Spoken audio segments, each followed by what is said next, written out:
The following is a Barrett Sports Media production. There are two sides to the broadcast industry: content creators and moneymakers. This podcast is for that second group: sellers, buyers, managers, anyone with an interest in business. You're all welcome here. This is Seller to Seller. Now, here's your host, Jeff Cabes. Paul Cramer is the Director of Broadcast Solutions for Veritone, working with broadcasters and streamers and podcasters all over the globe. Before Veritone, Paul was Executive VP of Publisher Development for North America for Triton, which a lot of us are familiar with. He's also held the VP of Sales position way back at MJI Interactive, helping early adopters in radio profit from the internet. What a concept. He'll be speaking at the Radio Masters Sales Summit, brought to you by Radio Inc. in Miami, September 22nd, 23rd. His topic, increasing revenue and retaining clients. I mentioned your work with MJI, and what attracted me to that is here we have the internet bubble bursting, and you're out selling to broadcasters on how they can make money on it. How did that go? Yeah. Hey, great to be here, Jeff. Well, it is really funny because in that time when the dot-com bubble burst, there was a lot of people who thought the internet was a fad. It was a distraction. Yeah. It's going to go away. Let's stay the course. Don't focus on it. But, it was a different world back then. We literally, MJI was a syndication company originally, started doing short form programming and show prep and all those things. And they applied the syndication model to the internet. And so these radio stations didn't even have websites 22 years ago or whatever it might be. And we would create basically private label content for them, using the syndication concept. If it was a rock station, we'd put together all of these rock stories for their format. We'd give them some ad space, put their logo on it, and put it on the web. And they were their mind was blown. They thought, look at this, our logo's on the web and we can sell an advertiser on it. That was the depth of their sophistication back then. So then, people said, well, I'd really like to build a website. I don't know how to do it. So we got into content management, be able to update your website with low code and no code, which was unheard of at the time. And then really what started to happen, which is still really important today, is radio stations said, hey, how do I take my audience and start to disanonymize them? How do I build a database so I can communicate with them off air and be able to send them offers and market them and, get them engaged through contesting and stuff. And so we got into email marketing and database marketing and a whole bunch of things from there. But yeah, it was an entirely different world. But a lot of those strategies still hold true today, I think, with database marketing and taking that on-air broadcast audience and disanonymizing them, right, so you can market to them. Was it your memory, Paul, that it was radio asking your industry for that solution, or was it your industry bringing that solution to broadcasters and bringing them into data mining and databasing? And because if you looked at a organization in a typical radio station back in 2000, and who was doing that? Now the promotions director was like, I know how to set up remotes. What makes you think I know how to work a database? Yeah, and it's interesting because a lot of the roles I've had in my career, we've been on the bleeding edge of technology, and that was the case back then as well, where it was not clear who runs digital strategy. Is it the programming director, the brand manager? Is it promotions? Now we have a very clear delineation in a lot of companies where you've got a digital sales manager and a digital team, and that wasn't the case 20 plus years ago. So a lot of times there had to be some discovery on who's in charge of this. Well, if it makes money, I guess it falls under sales. There was groups that thought the chief engineer should run their digital strategy because it was technology, right? So, imagine your chief engineer being in charge of the programming strategy at the radio station, right? It wasn't a great fit all the time. Yeah, but that was your role. I imagine empathy had to be important because, as you understand, and now especially, aren't you in situations where sometimes you don't want to come off as talking down to your audience? But when you're on the cutting edge of technology, you really are.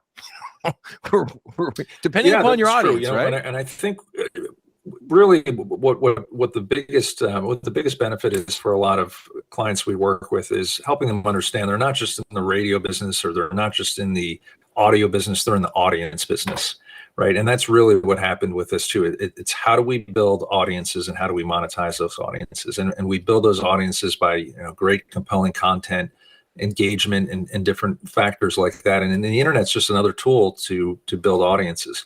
If we roll back the clock before, you were really pigeonholed into one particular medium based on an FCC license. You had a license to operate a 50,000 watt station in this market, or a TV station, or whatever it might be. And now, we've seen this convergence of media where traditional print publishers are getting into podcasting, right? And audio publishers are now getting into video, because there's no more barriers to entry to do all these things. So it really comes all back to, what is the content? What's the best way to distribute that content, get it out on multiple platforms, and then monetize the audience? When you're selling this new technology, strategically speaking, Paul, do you lead with that to get their attention, to say, look, I'm here to make you money, and here's what your investment's going to be, but here's where your return is? Is that how you sort of shake the tree? Absolutely, because with any sales job, you have to remember what's in it for the client. We're not selling features and things like that. We're selling benefits. We're selling results. And how does this impact their business, and how does it make it better? Anecdotally, I got a call the other day from a sales manager at a fairly large market cluster, and she sits on the board of one of the state broadcasters associations. And she called me and said, "Hey, do you want to buy a package? We're selling sponsorship packages for this show." And I was taken back for a minute, because as a sales professional, I don't want to buy a sales package. Would I like to buy an opportunity to possibly generate more leads for our business, or reach potential new clients? Yes, right. But buying a package, no. So I think, in radio, that's a challenge in the past, is that everybody's been used to selling inventory. We're not selling that in digital. We're selling results, right? We're selling whatever that client's needs is. Is it creating more exposure, more conversions? Is it creating more discovery, right? And that's what happens in digital, is we can kind of create packages and sell results instead of just selling inventory. All right, so dumb this down for us, because when I started this, I talked about Veritone, and there is such a variety of services. When you dumb that down, how do you tell them, here's what we do at Veritone, here's what's in it for you if you're a broadcaster? Yeah, it's really easy to get into the weeds and what Veritone does. We do so many really cool things, and we start talking about AI, and we talk about workflows, and people's eyes just glaze over, right? But at the end of the day, put the technology aside. Let's put aside how we make the sausage. What we deliver for clients is increased revenue and larger share of ad spend, fewer cancellations, and more passive revenue. And that's really everything we do for media and entertainment kind of falls into those buckets. And we work with over 2,000 radio and TV stations in 7 countries. We work with major networks, sports leagues and teams, studios, I mean, you name it. And everyone uses Veritone a little bit differently. But what we do at our core, from a technology standpoint, is we use AI to better understand what's inside the content, right? Audio and video is the last vestige of unstructured content really on the planet. Google indexed and took all of the world's HTML and made it searchable and targetable and stuff like that. We're doing the same thing for audio and video. But again, to kind of bring it back into everyday terms, we've got tools that are helping broadcasters better understand where is the earned media they're delivering in their broadcasts, so they can get credit for that. Because so much of what we do in radio, we don't get credit for. We're also attributing response to the advertising, and actually showing that when you advertise in radio, it actually is a great driver of website traffic. And we're able to see, what copy's driving the most response, and what times of day or day parts are driving the most response. And then thirdly, we have passive revenue solutions for clients that want to just do something as simple as liquidate some of their unsold inventory. And we do a whole bunch of other things too. You mentioned voice. I mean, this is a really exciting thing, reaching new audiences through synthetic voice. So we can take a podcast, for instance, translate it into a new language in the host's voice, and immediately that's accretive, because they can reach an entirely new audience, like the 40 million plus Spanish speakers in the country, without having to do any additional work. So we try to take a needs-based approach with our clients, and see, if we're going to focus on one or two things, let's not boil the ocean, but what can we do first to create the most impact for them? And the thing we hear over and over again, and I hear it whether I'm working with a client in the Asia Pacific region or Europe or the United States, is that we're kind of getting beat up by digital. I mean, digital does a really good job, And when you buy digital, you get data. When you buy radio, you get an invoice, right? So we've A lot of them. we've become advertising has become very data driven in the last decade, which is understandable. And so even though radio is extremely effective, it's still a great reach medium. It's been hard to demonstrate some of these metrics of success. And that's where Veritone comes in, is with our technology, we can better demonstrate those metrics of success to put traditional broadcasting on a level playing field with digital as well, so that when you buy radio, you can get better insights into everything that's being delivered, how it's affecting web traffic, and a whole lot more. Paul, when you get into the weeds of the sales staff that is working with Veritone and other great digital marketers who are really more on the radio broadcasting piece of it, what are those characteristics that some of them seem to have in common, maybe background-wise? The people that are in the business or have been for 20 years, 10 years, whatever, successful, that's the relationships that the broadcasters want to tap to take into larger revenue pieces. So guide us in where are these people coming from? Where could you find more of them? What are these characteristics they may or may not possess? One of the great characteristics is someone who has just a natural curiosity about technology. I think being able to want to be a natural problem solver and solve underspecified problems.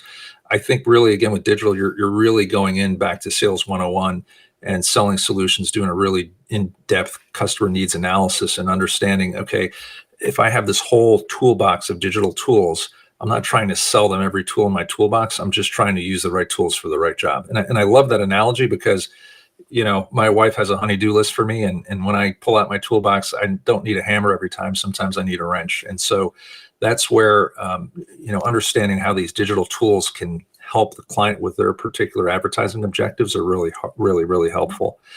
It's a challenging time for salespeople because there is so much knowledge to know from the traditional side and the digital side. And I think that's why we do see the specialization of subject matter experts like the digital sales manager you mentioned, where you can pull that person in and do a little bit of team-based selling for some of these things.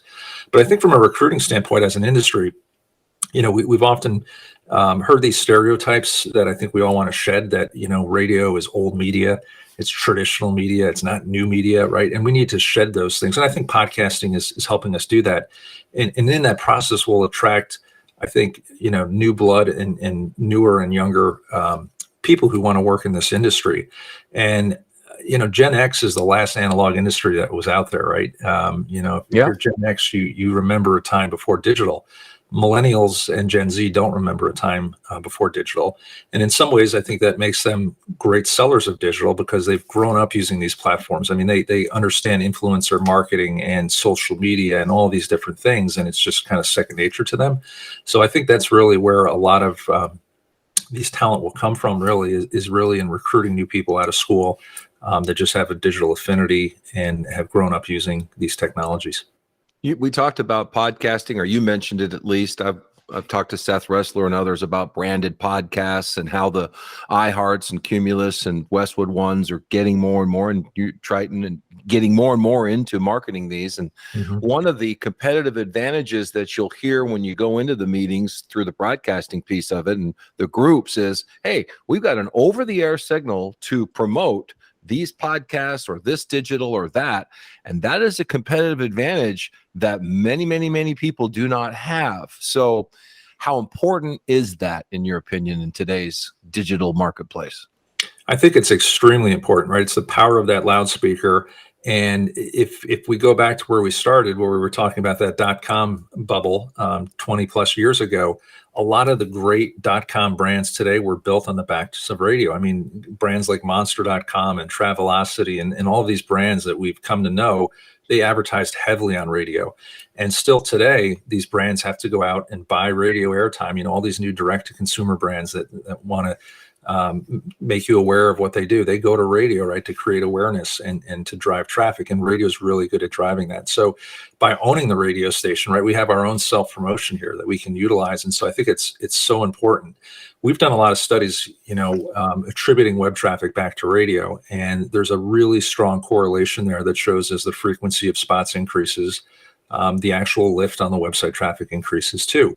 And there's a lot of variables that also affect that. Is there a richness of offer? Is there some novelty where you want to go to the website and actually learn more and see pictures of, this contractor's work if he's, building these beautiful backyard landscapes? You hear about it on the radio described, you want to go to the website and check it out, right? So the web has become the new direct response medium, just like back in the 80s, the 800 phone number was, right? Mm-hmm. And we can do a lot more with that. And I think, that loudspeaker is so important, not only for external promotion, for driving response for clients, but for self-promotion, promoting your podcasts, your brand extension, your other content and things that you're doing, because we have that audience, we can tap into them.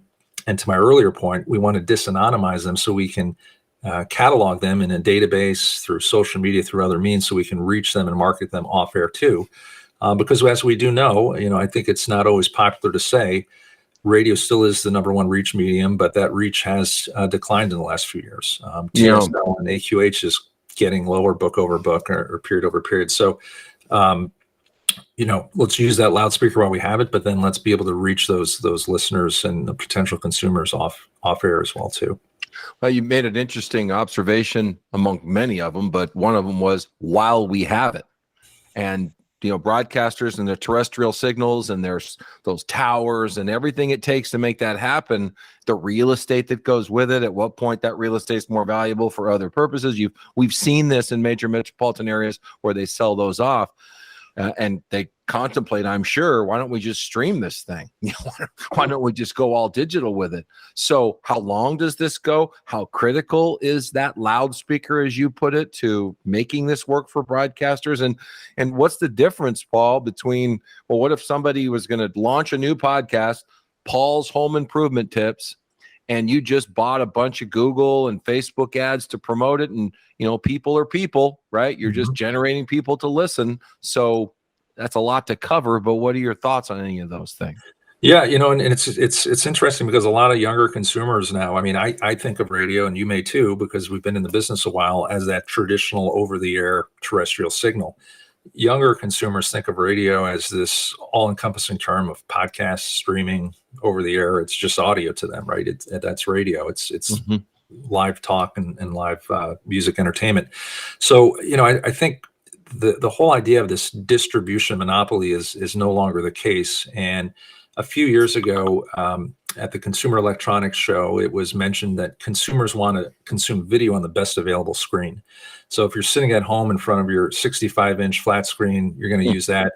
But if you're, sitting in your car waiting to pick up your kids, you might consume video on your smartphone. And the same is true with audio. You're going to consume it in the most convenient or best available means that you have. And for a lot of consumers, that's been in the dashboard. It's been baked in as an FM signal for years. Right. And now, as we know, many cars are coming with connectivity. We've got infotainment systems with apps on them. We've got Android Auto and Apple CarPlay. We've got a whole new host of ways to consume this. And so consumers will go the path of least resistance. And so that's where I think, just digging in and saying, hey, we're really focused on our over-the-air audience is probably a mistake. We still want to cultivate that audience, but we need to be available digitally, so there's time shifting, so people can consume it when they want to consume it, where they want to consume it, and how they want to consume it. And I think that's going to be the trend of the future, like we've seen in video. All right, so you're going to spend a couple hours, and then you're going to network all over the place in Miami at the Master Sales Summit, and you're going to speak about 3 concrete ideas to raise revenue and retain clients. And that could cover a lot of different things, and I'm sure it involves what Veritone does. But if we are a seller of digital media through radio companies or selling terrestrial radio, what are just a couple of ideas, Paul, that you think somebody could walk away from this and say, well, I'm going to try that? Yeah, well, I think, again, being able to show results is so important. And if we can easily help those sellers do it, it's going to make them get more renewals, get a larger share of spend, and really shorten the sales cycle that they have with their clients. One of the heads of research at a major broadcast group recently told me he surveyed all of their salespeople nationally and asked them what questions they frequently get from their advertisers. The number one question was, how do I know my advertising works? across the board. It was not even. That's not changed. That has not changed, right? So what I think we can help with in Veritone is being able to track not only spot advertising, which we've been able to do, but all of the in-content advertising that's happening now with brand placements, presenting sponsorships, billboards, endorsements, promos, giveaways. There's real value to that. And how many people are buying radio and they're spending, let's say, $5,000 for a schedule and they're getting $7,000 of value, but we're not able to quantify that because it's not logged. And that's where Veritone comes in, and its AI listening is we're able to say, you know what, you got an extra $2,000 worth of value because here's how many times you were mentioned in conjunction with this presenting sponsorship you had, or because of the giveaways and promos we did. And here's how many additional impressions that created. Here's the value of that earned media. And you know what, if you take your investment with us, divide it by all that earned media, your effective cost per mention or cost per thousand is really, really attractive compared to spending it somewhere else. The other thing that we're doing again is we can help them attribute web traffic. So it's not about showing that radio works, but how do I optimize that campaign to say, hey, Mr. Car Dealer, you're spending a lot of money with us, and we're still able to, I'm showing you right here, we're able to drive new people to your website to check out your inventory who have never been there before.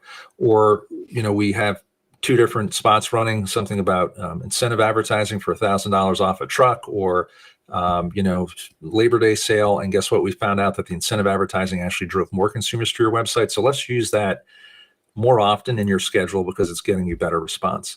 So the types of data that you get with digital for campaign optimization and being able to make decisions to increase your ROI, we're able to help radio do to make it, again, more competitive with these mediums and more efficient so that the consumer can not only see that ROI, but maximize it as well, too.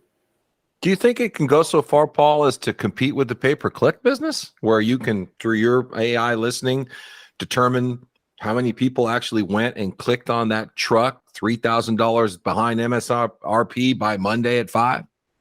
We can. We can still see that, hey, every time you're on the air, we're seeing an increase in website traffic. Here's the keywords they're using to get to your website when they hear about you on the air. So maybe we should change the copy up a little bit because they're actually, searching for something similar to what we're talking about on the air after they hear it.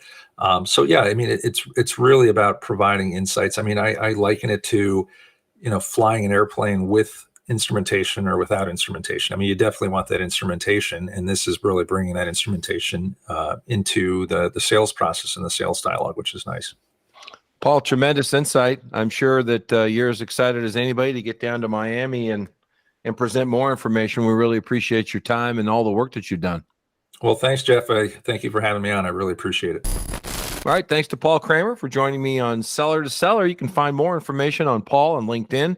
Catch him at that Radio Master Sales Summit with Radio Inc. in Miami, September 22nd and 23rd. Please review, subscribe to this podcast, pass it along. That's how we grow.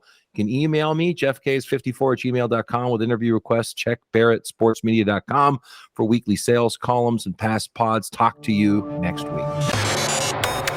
Thank you for listening to Seller to Seller with Jeff Caves. Each episode is available on iTunes, Spotify, Amazon, the iHeart app, and most podcasting platforms. To stay in touch with Jeff, follow him on Twitter @Jeff Caves and read his sales columns on barrettsportsmedia.com.